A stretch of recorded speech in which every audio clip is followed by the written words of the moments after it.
Membikin suatu yang baru agama nggak boleh. Bikin kelompok, bikin firqah, bikin ajaran. Seperti ajaran tarekat, ajaran tasawuf. Islam nggak pernah mengajarkan.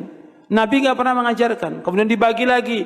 Ini ada tarekat, ada syariat, ada hakikat, ada ma'rifat. Nggak ada dari Nabi SAW. Nggak ada dari sahabat. Ini sesuatu yang muhdats, yang baru dalam agama, yang Nabi nggak contohkan. Nggak ada. Nggak ada tarekat, syariat, hakikat, ma'rifat. Maka kata para ulama dalam tasawuf itu awalnya bid'ah dan akhirnya zindiq. Awalnya bid'ah karena Nabi nggak contohkan, sesuatu yang baru dalam agama, akhirnya zindiq. Karena ketika dia sudah membagi menjadi 4 golongan itu, 4 tingkatan, nanti kalau sudah sampai kepada hakikat ma'rifat, kata mereka sudah nggak ada beban syariat lagi. Sudah nggak wajib sholat, nggak wajib puasa. Apa benar begitu dalam Islam? Nggak benar. Sekarang orang yang paling mulia dari seluruh manusia siapa? Rasulullah Sallallahu Alaihi Wasallam. Nabi tetap sholat sampai akhir hayatnya. Nabi puasa sampai akhir hayatnya. Dan semua Nabi laksanakan agama ini.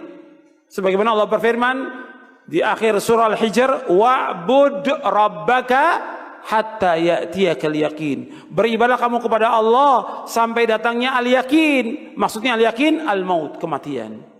Nabi terus ibadah kepada Allah. Enggak ada dalam Islam dibagi, oh kamu ini masih baru, kamu ini tarekat syariat kamu.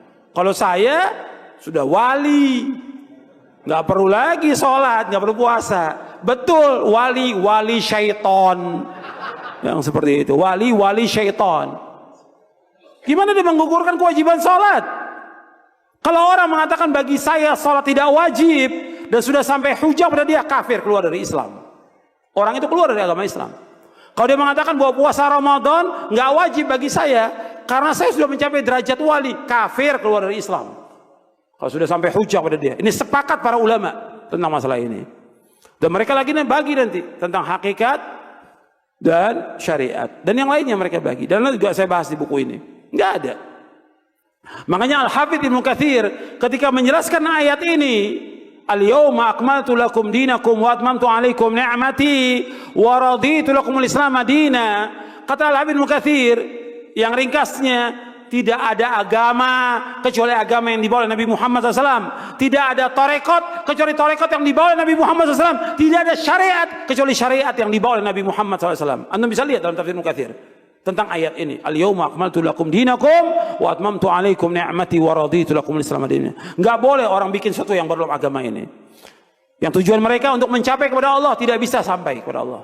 Semua firqah, semua golongan, semua yang baru yang dibuat oleh manusia tidak akan sampai kepada Allah kecuali dengan apa yang dilaksanakan Rasulullah SAW dan para sahabatnya baru akan sampai kepada Allah Taala. Itu penjelasan para ulama. Harus jelas dan tegas disampaikan kepada umat ini supaya umat tidak sesat. Tariqah artinya metode, cara. Ya ayyuhalladzina amanu dzkurullah, hai orang-orang yang beriman, berzikirlah mengingat Allah. Bagaimana cara berzikirnya? Maka datanglah seorang ulama, dia susun zikir, lalu dinisbatkan kepada dia. Datang Imam Abul Hasan Asy-Syadzili, disusunnya aurat, zikir, hizib, maka disebut dengan Al-Azkar Asy-Syadziliyah atau At-Tariqah Asy-Syadziliyah. Datanglah kemudian Imam Bahauddin An-Naqsyabandi, maka disebut dengan Tariqah Naqsyabandiyah.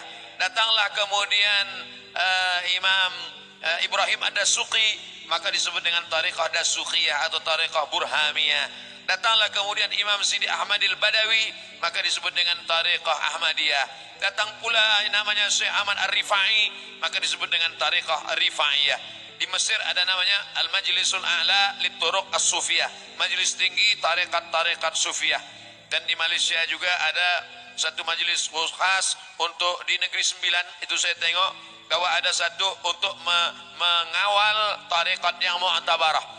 Mesti ada syekhnya, mesti ada mursyidnya, mesti berdasarkan kepada Al-Quran dan Sunnah.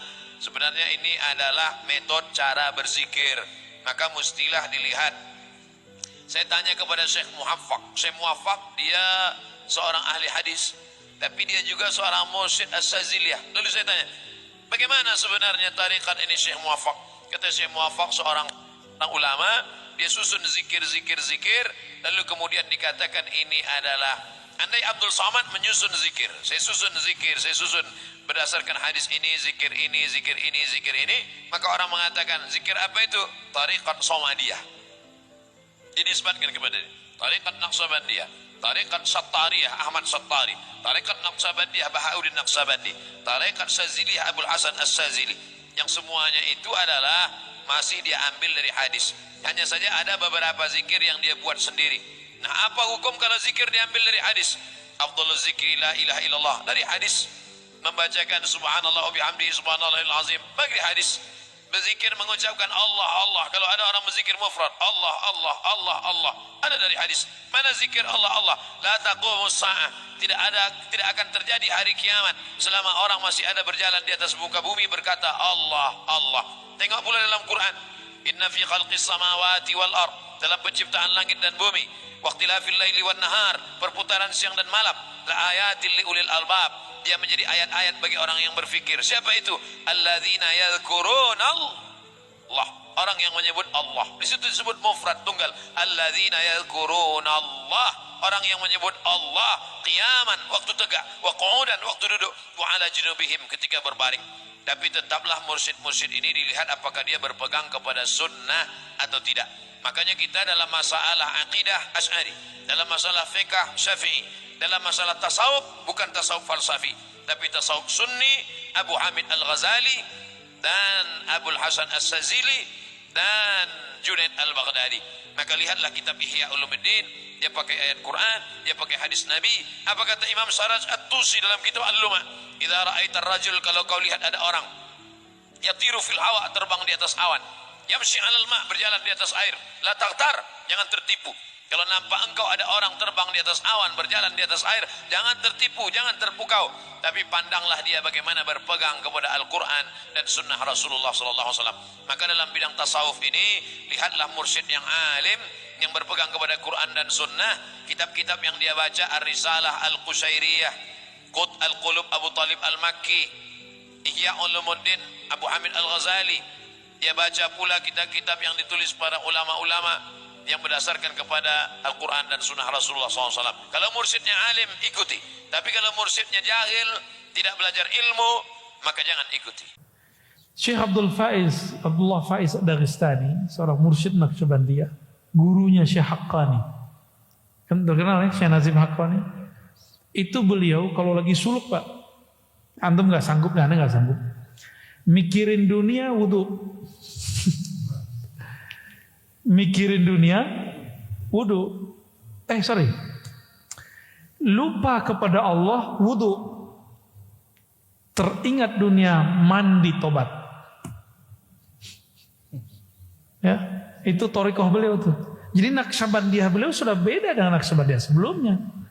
Di Naqsyabandiyah sebelumnya mandi cukup di awal mau zikir, mau talqin zikir. Beda dengan Qadiriyah sebelumnya, udah beda-beda tuh. Syekh Abdullah Faiz kemudian meringkasnya, gitu. Kan nggak mungkin Pak, beliau ngajarin Bapak gitu.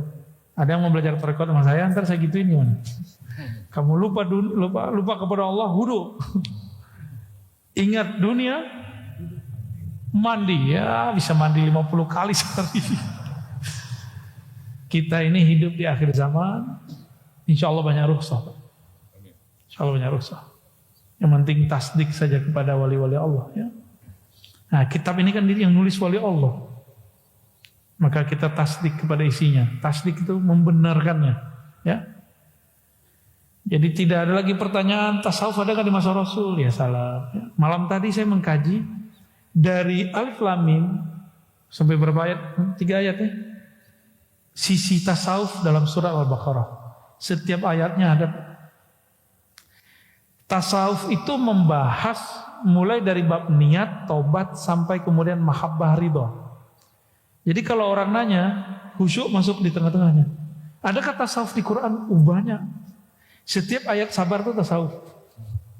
Setiap ayat syukur tasawuf. Setiap ayat ikhlas tasawuf. Setiap ayat-ayat yang menyebutkan amal ruhani, maka itu tasawuf. Gitu ya. Paham ya? Jadi masih mau nanya, ada tasawuf di Quran? Ya itu.